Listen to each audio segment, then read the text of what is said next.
Hello everyone! It's been a long time na hindi na ako nakapag-vlog since nanganak nga tayo.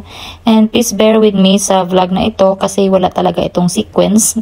Kung ano na lang yung na-captured ko na video, yun na lang yung pinagsama-sama ko. Itong mga clips na ito were taken last week pa and ngayon lang ako nakahanap ng time. Quick update. Magna-9 na dito. It's almost 9, right? Magna-9 na dito. Di pa rin sumasakit yung tiyan ko. Wala pa rin sakit-sakit. Pero nilagyan na ako ng tabletas sa loob.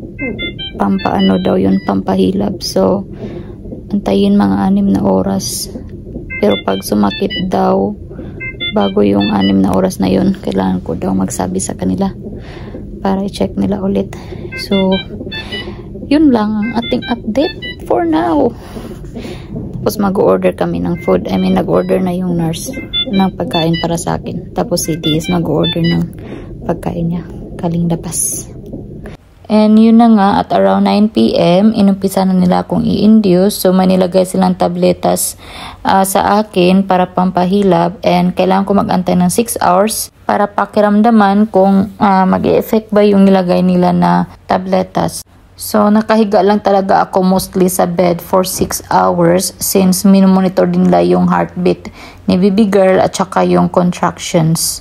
Natapos na lang yung 6 hours pero wala talaga akong hilab na nararamdaman mga people. Kaya at around 3 AM ng madaling araw, nilagyan naman na ulit ako ng tabletas, pampa-induce, and mag-antay naman ng 6 hours kung hihilab man ang aking tiyan.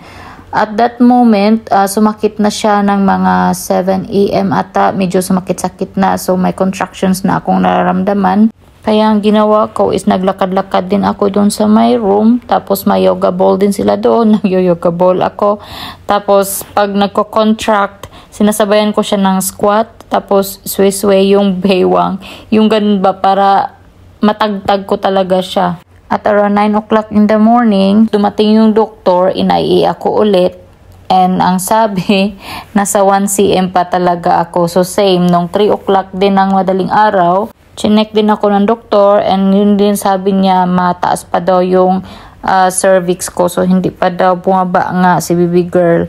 By the way, 2 doktor pala yung nag-check sa akin. So ibang doktor yung nag-check at around 3 o'clock in the morning. Tapos ibang doktor naman at around 9 o'clock ng umaga. And then, iba pa talaga yung pinaka-doktor, yung pinag-check upan ko sa aking prenatal, which is siya din yung magpapaanak sa akin. Pero wala pa siya at that moment since, yun nga, matagal pa. Wala pa si baby girl, hindi pa nababa. Pupunta lang siya pag, yun nga, pag sumakit na talaga yung tiyan ko. And since hindi masyadong na-effect yung tabletas na binigay sa akin na pampa-induce, this time, through drips naman yung ginamit nila na method para sa aking induction. I need ko mag-antay until 1 o'clock in the afternoon. Baka sakaling may progress sa pagbaba ni baby girl.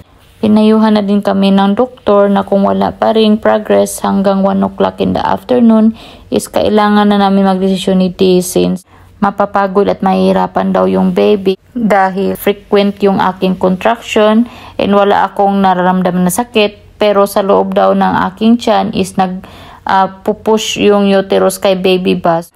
So hindi talaga advisable na parang ipupursige ko pa rin yung induction or yung pag-normal delivery. And hanggang sa nag 1 PM na lang talaga mga people, wala pa rin talaga akong sakit na nararamdaman. Then dumating si Doc and ang tanong niya sa akin, wala pa rin. Tapos ngumiti lang ako, sabi ko wala talaga akong nararamdaman na sakit.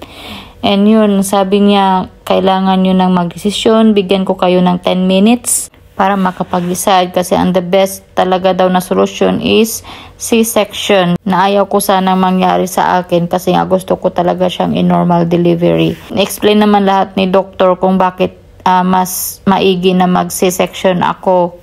Pero grabe na shock ako sa 10 minutes na binigay ni Doc sa amin na magdesisyon. Naiyak talaga ako mga people, as in umiyak talaga ako sa harap ni Dee. Hindi ko mapigilan yung emotion ko that time kasi yun, takot ako mas C-section at hindi rin allowed si Dee doon sa loob. So bali ako lang talaga at saka yung mga doktor, and ito din yung pinakaunang surgery ko, pinakamalaking surgery na mangyayari sa buhay ko. Kaya naghalo-halo na talaga yung emosyon ko that time. Takot, kaba, basta lahat na. Sabi pa nga ng nurse sa akin, bakit ka umiiyak? Huwag kang umiyak, makikita mo na yung baby mo soon. Kasi madali lang yung C-section. Pero di ko talaga mapigilan yung luha ko, mga people, as in naiyak talaga ako that time bago ako dalhin sa may operating room. And siguro napansin ni Doc na kinakabahan ako at naiyak din. Sinabihan niya ako na huwag kang mag-alala. Andun ako ang bahala sa'yo.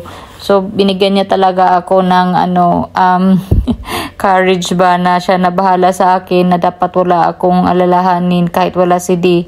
Andun naman siya na sa akin, mag-aasikaso. Pero hindi ko pa rin mapigilan na kabahan at saka mag-worry, mga people. Siguro normal lang talaga yun pag first time mo na isa lang sa surgery na ikaw lang. And buti na lang talaga nung nasa operating room na ako, medyo lumakas kunti yung loob ko. And then, nung tinusukan na ako ng anesthesia, hindi siya masakit. As in, hindi ko na-feel yung sakit. Malamig lang siya nung tinusok. Isa din yun sa nagpapakaba sa akin. Kasi akala ko sobrang sakit. Katulad ng sabi ng ibang mommies na nag-undergo ng C-section. Masakit daw yun. Pero hindi naman pala. Or siguro iba-iba talaga yung pain tolerance natin. Ang bilis lang talaga natapos ng procedure, mga people. Maya-maya is narinig ko na yung iyak ni baby girl. Naiyak na naman ako. Sinabihan pa ako ng isang assistant na, huwag kang tumingin doon sa baby mo. Makikita mo rin yan mamaya. Tingin ka lang sa taas. Grabe nung narinig ko yung iyak ni baby girl. Ang sarap sa feeling talaga, mga people.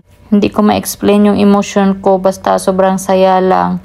And yun, after ng surgery, nilapitan ako ulit ni Doc. Ang tinanong niya ako kung okay lang ba daw ako. Tapos nagpasalamat talaga ako sa kanya kasi yun nga, parang sinicure niya ako na magiging okay lang ako. Mga 1 oras din ako nag-antay bago ako malipat sa aking ward. Anong nilabas na ako, nakita ko si D na nag-aantay sa akin. And yun, nagiging emotional naman ako, pero hindi na ako naiyak kasi mas na-feel ko yung sakit ng aking tahi. Pero grabe, napaka-supportive talaga ni D, mga people, as in. Sa start pa lang ng journey ng aking pregnancy, hanggang sa lahat ng check-ups, hanggang sa hospital, basta sa lahat-lahat, doon talaga siya palagi. Nagpapasalamat talaga ako na, napaka-responsable niya. Mapapasana all na lang ako sa sarili ko talaga. Bali, 3 days pala kami nagstay sa hospital. So, from Saturday hanggang Tuesday. Hindi pala madali ang journey ng isang C-section, mga people. And yan yung aking i-share next time sa aking vlog. Then hanggang dito na lang ang aking story time. Maraming salamat sa inyong palaging panunood. Ingat kayo palagi. God bless and bye-bye.